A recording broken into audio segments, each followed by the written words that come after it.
Dobrý deň priatelia, dneska som tu zas. Je marec a teraz krásne kvitne a začína pučať breza. Vidíte, ja som našla brezu, ktorá má akurát krásne samčie kvety. Nie je to úplne tradičný prostriedok v bylinkárstve, ale ja ho využívam a na čo je dobrý. Je veľmi dobrý na čistenie lymfy, cievneho systému. Potom dobre podporuje pečeň, pre čistenie pečene. Takisto je vhodný pri reumatických problémoch. Dobre sa kombinuje s inými bylinkami, ale dneska budeme robiť čisto len jednodruhové produkty. Majú veľmi dobrý a priaznivý vplyv na takú našu rovnováhu nervovú, aby sme boli pokojní, kľudní a pomáhajú nám upokojiť ten organizmus. Veľmi dobré sú tieto púčiky, napríklad keď máte dnu reumu, podporne. Takisto keď máte ťažké nohy, studené nohy, tak tieto púčiky, samčie kvety z brezy sú na to vhodné. Dneska si urobíme znovu 3 receptíky z tejto brezy, aby ste mali na výber. A budeme robiť tinktúrku, mám púčiky nazbierané, tinktúrku, potom sirup s púčikov a tretie si urobíme olej z brezy, ktorý potom budeme môcť následne využiť buď na mastičku, alebo do kúpeľa, alebo len tak na potieranie. To už potom si povieme. Takže ideme urobiť teraz z týchto púčikov brezy, z týchto samčích kvietkov, tieto 3 tinktúrky. Najskôr si to zoberieme a nakrájame si na menšie kúsky, aby sme tú brezu, tie samčie kvietky, oni sú dosť také tuhé, vyzerajú ako také červičky, alebo kuracie paprčky, aby sme ich trošku narušili tú štruktúru, nech sa tie látky z nej ľahšie dostanú do toho média. Tak a ideme na to. No, trošku sa to kýve. Už je dobre. Oni sú naozaj také tuhé. Povedala by som, že chrúkavé. Naozaj sú tesne pred rozkvetom.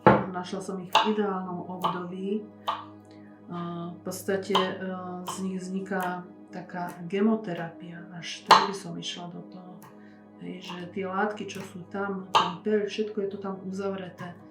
Takže tá všetká dobrota sa dostane do nášho tela. A je zaujímavé, že napriek tomu, že tam je obsiahnutý ten peľ, práve v tomto období tieto púčiky pôsobia aj protialergicky proti tým jarným peľovým alergiám, takže aj na to je to vhodné, že to pomáha zvládnuť tie alergie potom tak ľahšie, keď budete asi z tohto dávať. Samčie kvety jahňady sme nakrájali na drobno. Teraz tu máme 3 poháriky, zase pekne dáme do každého. Ja dám približne rovnako,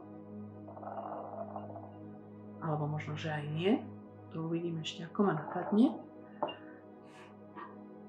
Takže jedno bude s liehom, samčie kvety, druhé budú s medíkom a tretie jahňady, tie naložíme do oleja. A ten potom budeme môcť používať priamo, alebo si z neho budeme vedieť vytvoriť aj mastičku. Takže ja toto senka dám, lebo bolo by to škoda nechať, je tam samý peľ a všetko to dobré z nich. Dobre, to dám na bok. Nádobky. Začneme najjednoduchším liehom.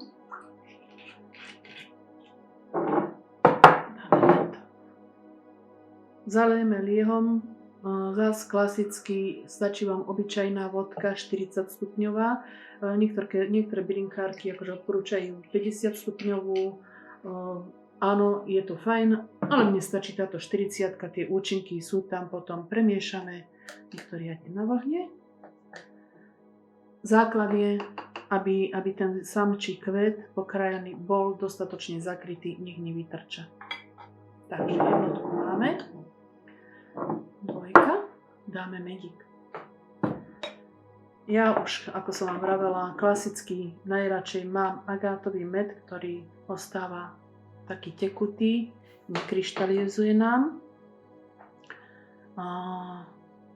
táto vec, keď naložíte tie jahňady do toho medíka, správne to uskladníte, mesiac to treba tak častejšie kontrolovať, ten med tie jahňady zakonzervuje. Oni vám vydržia potom aj 3-4 roky takto zakonzervované, hej. A to potom len zoberete za lyžičku a priamo aj s tými kvietkami tak budete papať. Hej, takže tá sila z tých jahňat sa dostane do medu a to, čo ostane v tých jahňatkách, tak sa aj s tým medom, už nasýteným, zase dostane do toho plodu a budete to môcť kľudne za lyžičku papať. Ešte tam jednu dáme. Dobre. To bude stačiť. Vyzerá to úžasne. To je radosť pozerať, keď sa to tam tak leje, ten med na tie jahňady. Bude to zlatý poklad. Dobre. Znovu premiešame. Používam drevené alebo bambusové tyčinky, podľa toho, že čo mám momentálne. Nezvyknem používať kov a všetky svoje bylinky dávam do skla. Žiaden plast. Hej. To znamená rozpustený krémík premenený na sklenenú nádobku. Teda, ak to dobre hovorím. No, radosť na to pozerať, je to úplne fantastická štruktúra. A tretie použijeme olej. Môžete použiť slnečnicový olej. Repkový ja osobne veľmi nemám rada, takže ja ho nepoužívam. Môžete použiť mandľový olej, môžete použiť makový olej, rôzne oleje, hej, sú dostať. Ja zvyknem využívať slnečnicový, ono je pomer ceny, kvality, aj účinky, ktoré má slnečnicový olej, veľmi dobré. Takže takto zalejem slnečnicovým olejom. Zase základné pravidlo, nech je to prikryté. Hej. Premiešam.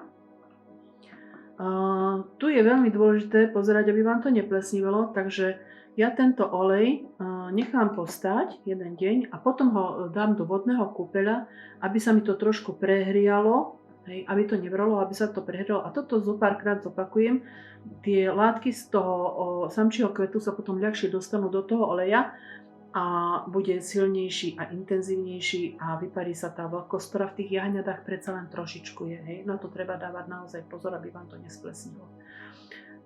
Tento olej, zhruba to budem macerovať týždeň, že každý deň si to nahrejem v tej teplej vode, že nádoba do nádoby.